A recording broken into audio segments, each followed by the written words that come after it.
Okay, folks, welcome to part 2 Kalamazoo Air Zoo. We're going to see this airplane. It may be on display here, but I know it for sure it's on display in the other building it was. They had recovered it from the bottom of Lake Michigan and completely refurbished it. This is the Douglas SVD. Should see it here in a minute. Follow these foot tracks here. Takes you through the museum. Now we're in Guadalcanal, I believe. We've landed. There's a area that you can come ashore, a photo op. And as you come ashore in the Solomons and so forth, we're going to see some things up above here. Very interesting artifacts.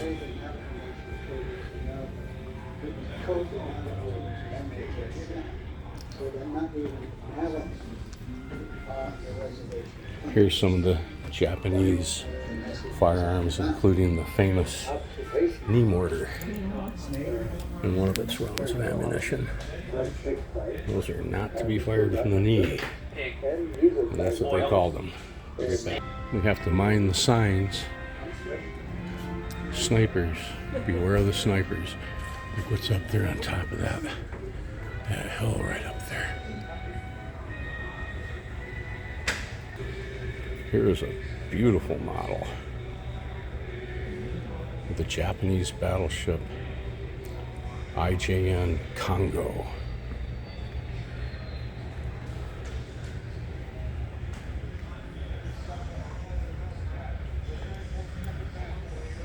What I've read, this was sunk in 1944. The Congo.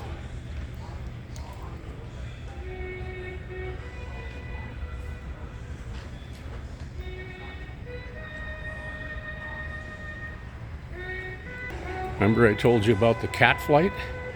There's the cat flight right there. There's the missing man formation flown by the Tomcat.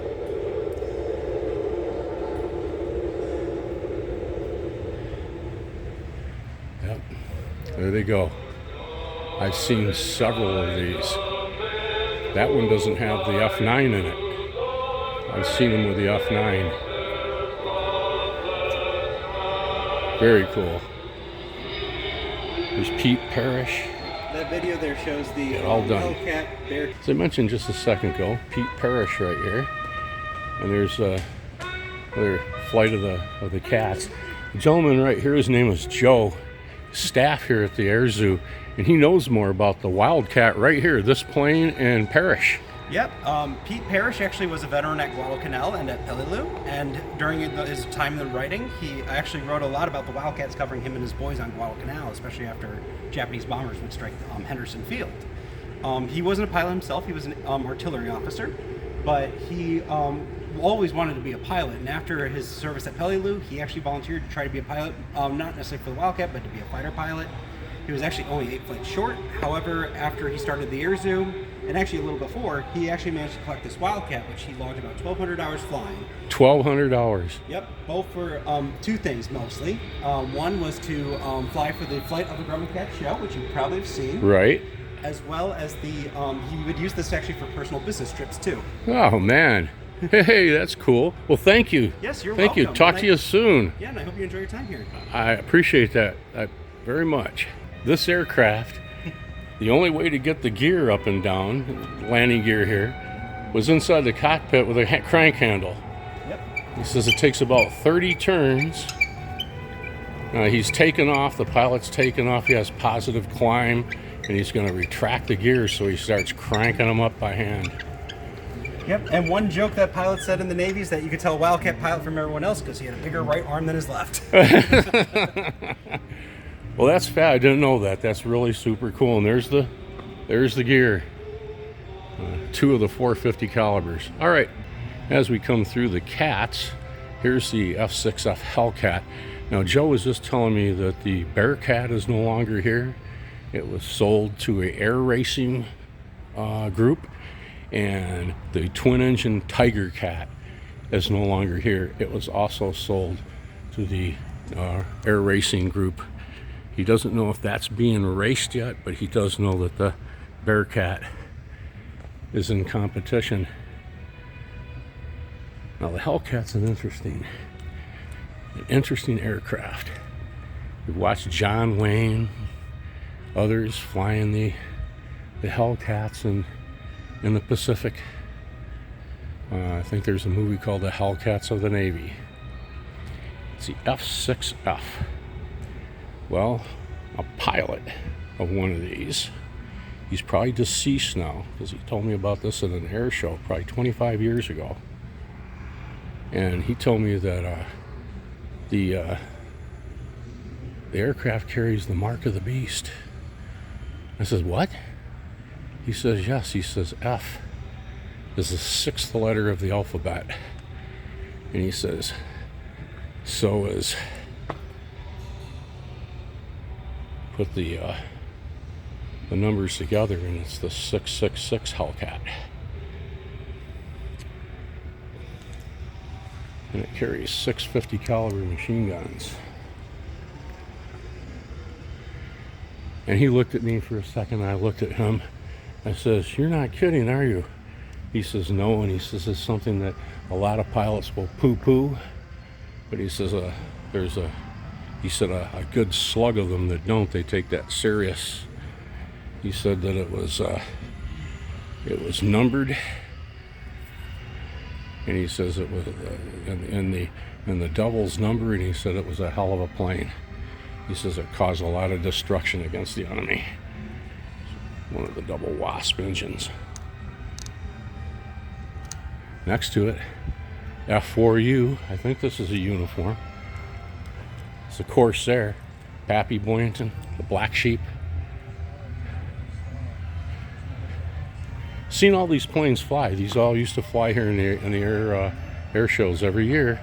650 caliber machine guns. Look at those monstrous flaps.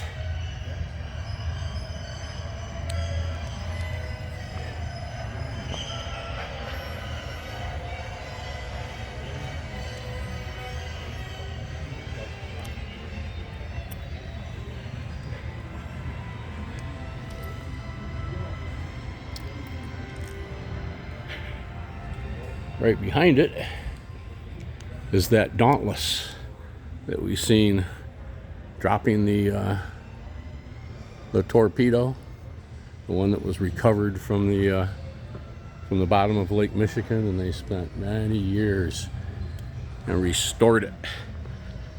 What the engines look like when they pull these out of the drink out of fresh water, just think salt water really tears them up. Look at those planetary gears right there. I think that those are what those are called. That's steampunk and a half. That is steampunk there.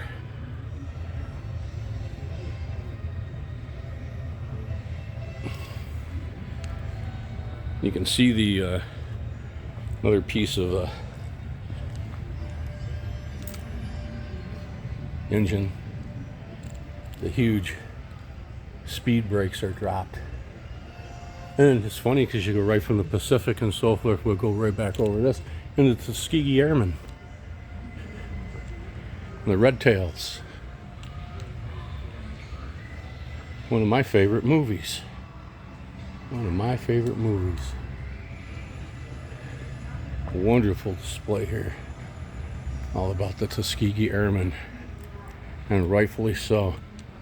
The heroes lined up. And there are those here in the United States back in this day that says it'll never work. There's no way. There's no way. Why in the world would you ever want to do that? This is why you'd want to do that. Those gentlemen right there are why you want to do that. That bottle of Coke right there is why you want to do that.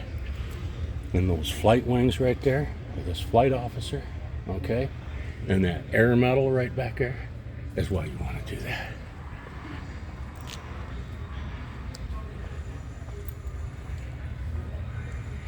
Here are their patches.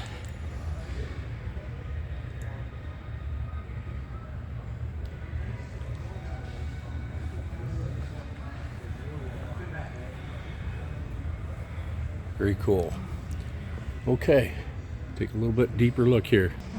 Beautiful models here. Since then, we finished Battleship two of them. Wisconsin, Actually, one of them was Iowa just class finished here. battleship. One of them is now in Pearl Harbor. The other one is now Got the in Missouri, the New Jersey. We are currently working on one more today. Another Dauntless.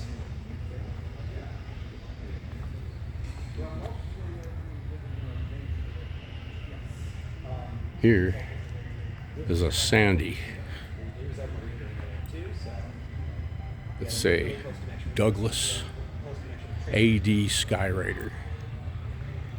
These things were used throughout the Korean War for search and rescue, down flyers, close air supported ground troops, 420mm cannon.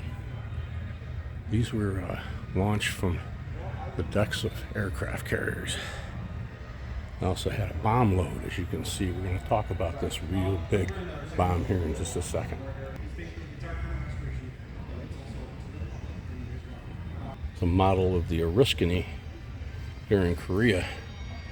You can see the Skyraiders all lined up there on the deck, ready to go in for support missions. One of the 20s. You can see the action in the barrel of the 20mm cannon right there with one of the rounds visible right there above it. The mechanisms for folding the aircraft wings down. It gets ready to take off from the deck. Catapult launched. Here's how you enter the Skyraider. Through this door here on the side. These are large aircraft. Okay, the pilot goes in.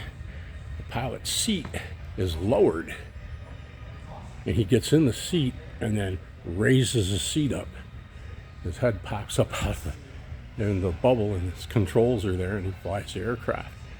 There's also a radio operator that also can operate the Stinger, which is a 30 caliber machine gun that is pointed right back here out of this position here.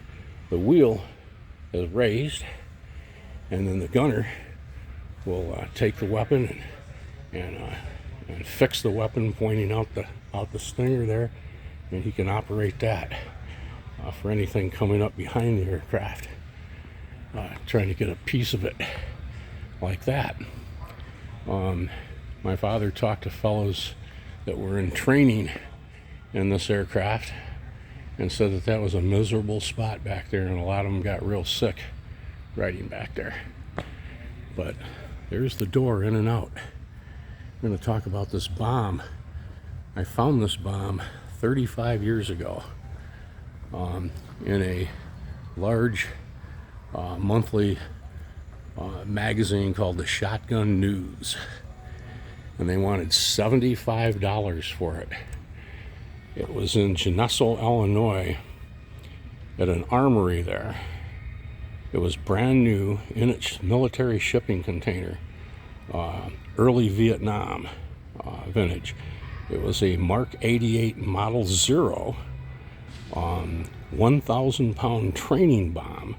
It was painted black like the one above it, and it had a filler cap that you'd fill these with water or sand, I believe, and that would make the weight of these 1,000 pounds. This was brand new. It had not been filled yet, and they were disposing of them, and I bought it. I took it in, I painted it, and I delivered it over here to the Air Zoo, and they put my name on it, that I was the benefactor and the supplier of this. And you can see to make them legal, you have to leave a spot of the original markings, and you can see it right there. It talks about what it is right there. I left that blank. That's still black with all the original stenciling on it. And here it is. And it was interesting because the Skyraider dropped these during Vietnam. It's one of the weapons that the Skyraider would carry. So it worked out great. Now, I've got a little piece of history in the Air Zoo myself. Not many people know that. It's one of the Blue Angels Texans back here. It's one of the aircraft pulled by the by the 47s, the C-47s, the old DC-3 Goonie birds. You've seen these in Saving Private Ryan and so forth. The airborne were jumping out of these. But in A Bridge Too Far, you'll see the actual landing of the gliders that many of these could pull. Some of these were made over in Grand Haven, Michigan. I think the Gibson refrigerator company over there made these. If I'm not mistaken, I could be wrong about that. Maybe it was Greenville, Michigan. But anyways, that's what they look like, and there it's all connected. The back of the tow plane right there. Right back. This is a Hiller Raven that developed to carry casualties during Korea, like you'd see in MASH. Of course, they would be on stretchers right here. Airborne troop right there getting ready to exit. All right. Training aircraft here, the North American Texan. Access panels are off. You can see the throttle and the pitch control, the prop pitch control. Pretty cool. All right. Here is the first plane Pete Parrish bought. What ended up becoming the Air Zoo's first plane. Really cool. And they have quite a nice little collection of these here as we move along here.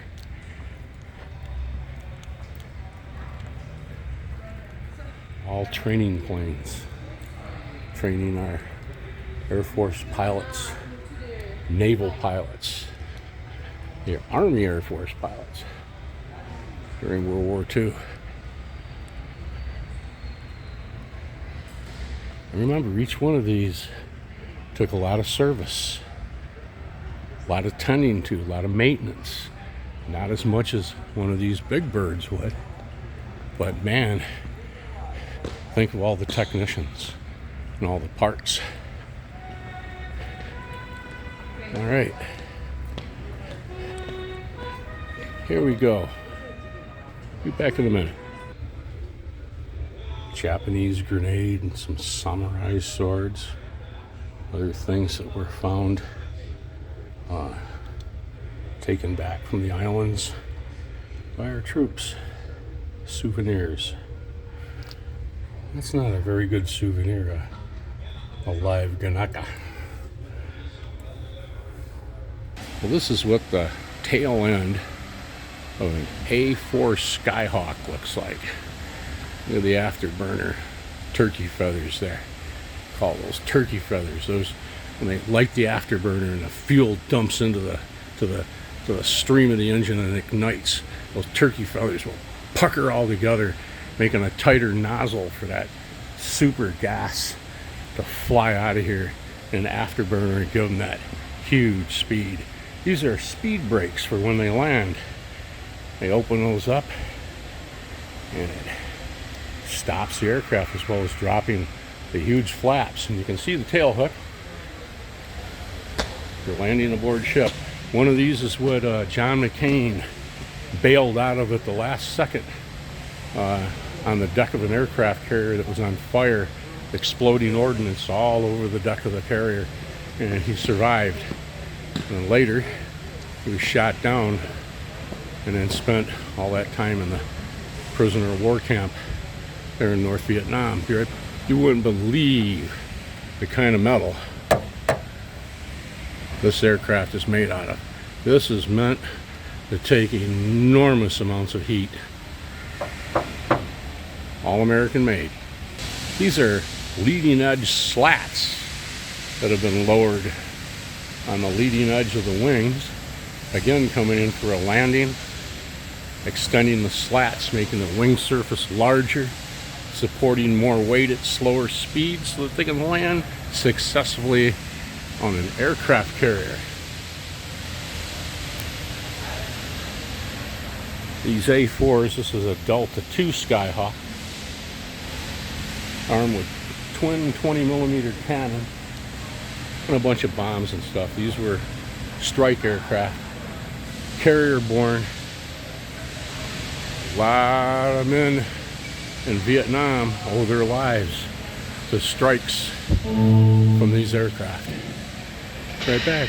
Okay, we're going to jump from the Skyhawk over here on the landing deck here. The carrier, you can see all these virtual reality, whatever they want to call them, games, rides that you can take. There's a Sundowner coming in, Tomcat landing. See the distinctive tail design? Looks kind of like the Japanese battle flag. Okay, see the shark mouth? Okay, those are the Sundowners.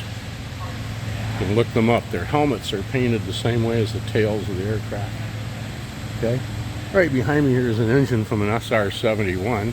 But before we look at that, look what's right next to me. This is the tail of an F-18 Hornet.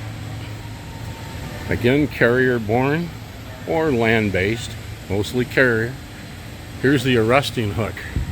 Again, there's mein Fist, mein Hand. Look at this. Grab right onto that 2 or 3 wire cable with that baby right there. American made. Stops you every time. Since these are carrier-borne, they need to make as much room as possible aboard the aircraft carrier, so the wingtips, they fold up so that they can store more of these safer and keep them in. And you can see one of the missile launching rails on the wingtip on the outer tip. They can carry AIM-9 sidewinders out there, and then others as you come inboard. Of course, I believe these can even carry nuclear weapons. I know the F-16s can, the 15s can, the 14s can, the Tomcats are nuclear capable. These also are armed with a 20mm cannon. They're the Vulcan M61s that we've seen earlier. I'll show you where they fire from. I'll be right back. Okay. See those ports right up there on top? That center port is the firing port for the M61 Vulcan cannon. These other 2 ports on either side of it, and I can't quite get up and get a good shot of it. Those are cooling vents for the cannon. This is a heated pitot tube.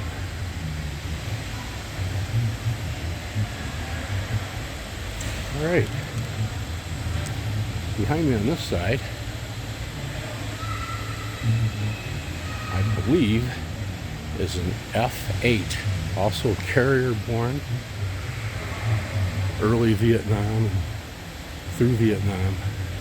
I believe that these were replaced by the Skyhawk. Again, foldable wings, flaps are fully lowered. You can see how the wing articulates. Okay, when they land, they're taking off. The engine needs extra air. This also acts as a foil, slowing down the aircraft when it lands. And it'll actually lift right up like this. It has 4 single-barrel 20mm cannons, 2 on each side. Yeah, this is an F-8J Crusader. They can go 1,200 miles an hour. Sidewinder missiles, 4,000 pounds of bombs.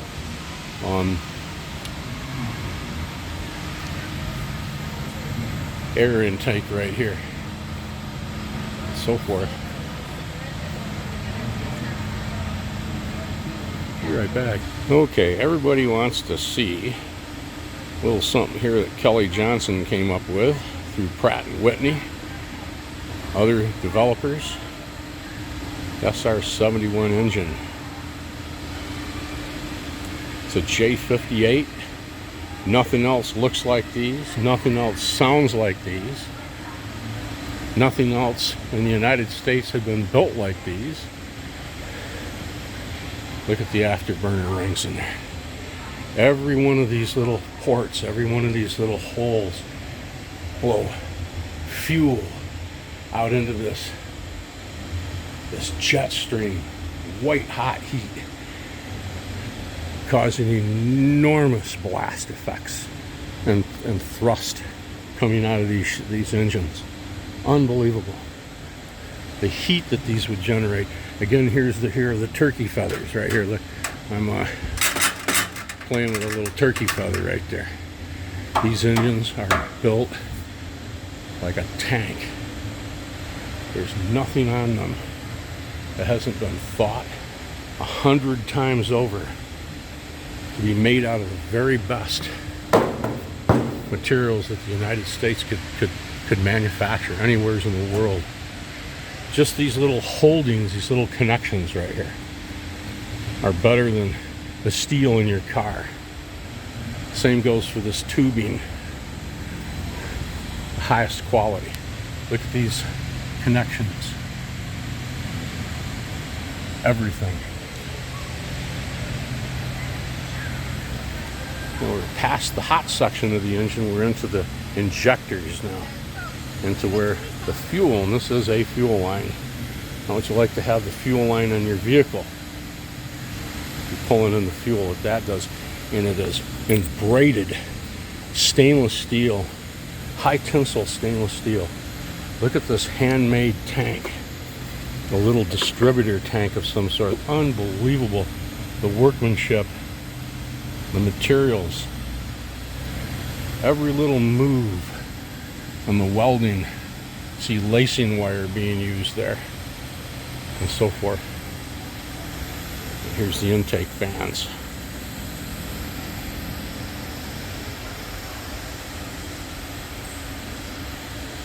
Here's the aircraft. Take a little closer look. Here are a few of them. Probably in for oil changes, right? Looking straight down underneath it.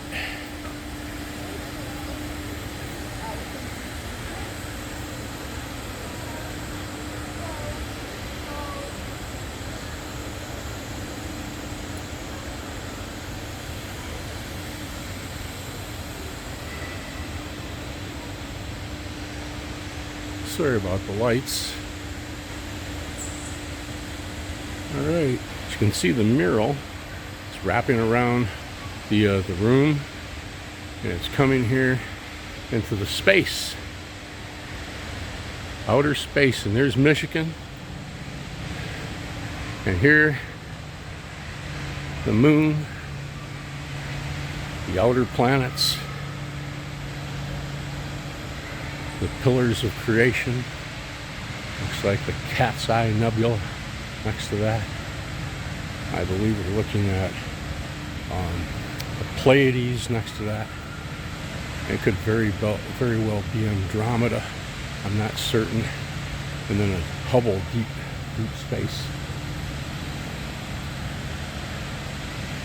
So this mural starts over here with the balloons and the beginning of flight, and ends into the outer regions. The SR-71. Pretty cool. I think we'll take a little closer look here. Be right back. Yes, sir.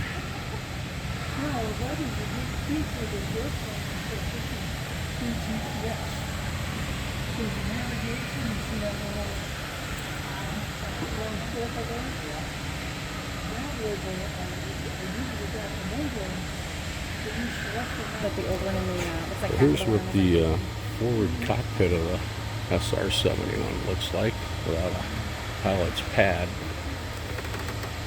Here's the stick. This one panel. The rear Rio's cockpit. Behind him is where the mid-air refueling probe would go, right there. That's where they would fly up to, and the big probe would come down out of the tanker and plug in right there and juice them up. All right. And as at all museums, when you exit They go through the gift store. Take a look at Fifi back here. I didn't see that. I've seen clocks like this in a collection that were real back from the Art Deco days, 1920s. Pretty cool. There she is, Fifi Nelia, the mascot of the wax. There goes some of the wax right there. I know some content creators are pressing pennies. Good old Jacob the Carpetbagger. It's the year of the pressed penny. They have them right here at the Air Zoo too. Pretty cool. 51 centavos. And a little last look here of Sue Parrish's P40. Boy, you should have seen her fly this at the air shows in Kalamazoo. Full acrobatic acts. Aileron rolls, loop-the-loops, high-speed passes with 4-directional snap turns. She was quite a pilot. The city of Portage. Last little look of Sue here flying that P40. Very sad, but Sue was passed several years ago. Those of us will never forget her. Be right back. Okay, we're out here in front. Feeling a little wind here, and of course the rain. Get a little bit more yet today. All blowing out of the east, swirling in here from the remnants of the hurricane. And we're in the high 50s here this afternoon. I'm going to make a third video of the other building we're going to go to right now. And so these don't run on too long. Please look at that one. I'll be posting these hopefully back to back. And we'll go from there. Thanks again for watching. And we'll see you here in the next video from the other building.